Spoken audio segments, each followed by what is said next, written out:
If all I had was $100 and a chance to rebuild my financial life from zero, here's exactly how I'd use it so that a year from now, my situation looks completely different. I've spent years learning, testing, and fixing my own money habits, and I'm gonna boil all of that down into a clear plan you can learn from.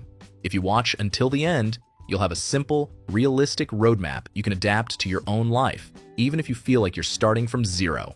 Quick disclaimer, this video is for educational purposes only. This is not financial advice. The first thing I'd do with that $100 is nothing. I'd pause and get brutally honest about where I'm starting from. When you're scared and broke, your brain wants a quick fix. It wants you to throw the $100 at some miracle investment or random side hustle and hope something works. I would not do that. I'd sit down with a notebook or a notes app and write out my real numbers. How much I owe, how much I expect to make this month, and what I need to pay just to keep the lights on.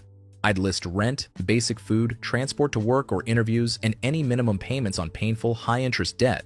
Seeing those numbers might hurt, but it turns one giant, scary cloud into a clear picture. You can't fix what you won't look at, and if I skip this step, every dollar I spend is just guessing. Once I know my starting point, my second move is protecting myself from immediate disaster. If I literally can't eat or keep a roof over my head in the next few days, then that $100 is survival money first. In that extreme case, I'd use it for the cheapest possible food and essential transport and focus all my energy on getting income coming in. But in most situations, I'd try to carve out about $40 from that 100 as a tiny emergency buffer. That money is not for impulse spending. It's for the little crises that used to send me straight into more debt. A bus pass, a small bill I forgot, a cheap repair. It won't solve everything, but it gives me just enough breathing room that one small surprise doesn't completely blow up my month. That mental space is more powerful than it sounds, because when you feel like you're one accident away from disaster, it's almost impossible to think long term.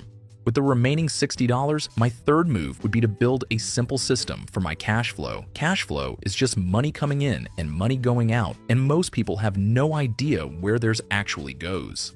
I choose a very simple way to track it. A free spreadsheet, a notebook, or an inexpensive budgeting app if I feel it's worth a few dollars.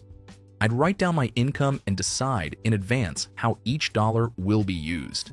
Even if the numbers are tiny, I'd give every dollar a job. This much for rent, this much for food, this much for transport, this much for debt, and a tiny amount for fun so I don't explode and quit.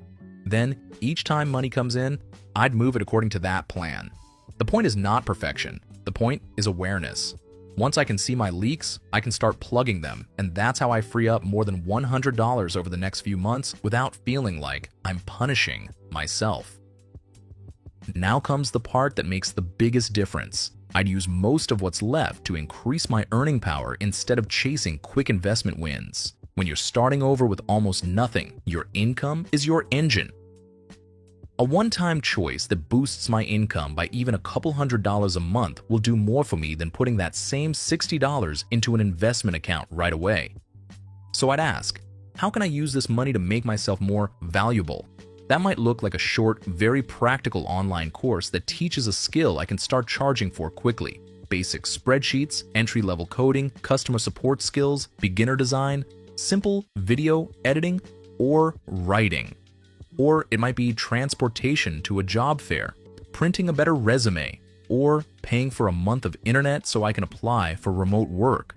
I'd avoid anything that sounds like a magic scheme. I'd look for skills and opportunities that already pay real people real money, then use this $60 to get my foot in that door. As that extra income starts to appear, even if it's small at first, my fifth move would be to attack high-interest debt before trying to invest heavily. High-interest debt, like many credit cards or certain personal loans, charges such a high yearly rate that it functions like a negative investment. If I'm paying something like 20% interest, then every dollar I keep on that balance is working against me. So I'd use my new budget system to free up a specific amount each month for debt payments beyond the minimums. I'd pick one debt to focus on, maybe the smallest balance for quick motivation or the highest interest rate for maximum math benefit, and slowly knock it down. Each time I pay off a debt, I'd roll that payment into the next one. Every debt I remove is like giving myself a small raise because less of my future money is being eaten by interest. Only after those foundations are in place, basic needs covered, a tiny emergency buffer, a growing income, and high-interest debt under control, would I move into long-term investing. At that point, even if I can only spare $10 or $20 a month, I'd start putting it into simple, diversified investments intended to grow over many years. I wouldn't try to pick individual winning companies or time the market. Instead, I'd think in terms of broad baskets that spread risk across many businesses or bonds, and I'd expect normal ups and downs along the way. I'd treat these contributions like planting seeds, not exciting, not dramatic, but powerful when done consistently for a long time. If my bank or investment platform lets me automate those small contributions, I'd set that up so the decision is made once and then happens in the background.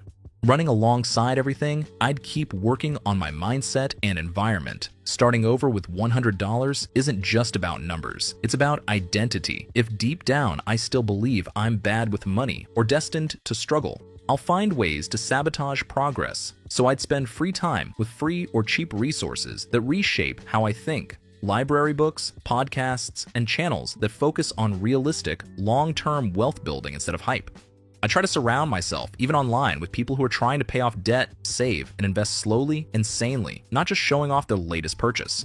The more I see myself as someone who can handle money, the more natural good decisions feel. By this point, that original $100 looks different. It's not about the exact dollars anymore. It's about what that small amount forced me to build. A clear picture of my situation, a tiny buffer, better habits, better skills, less toxic debt, and the beginnings of an investing routine.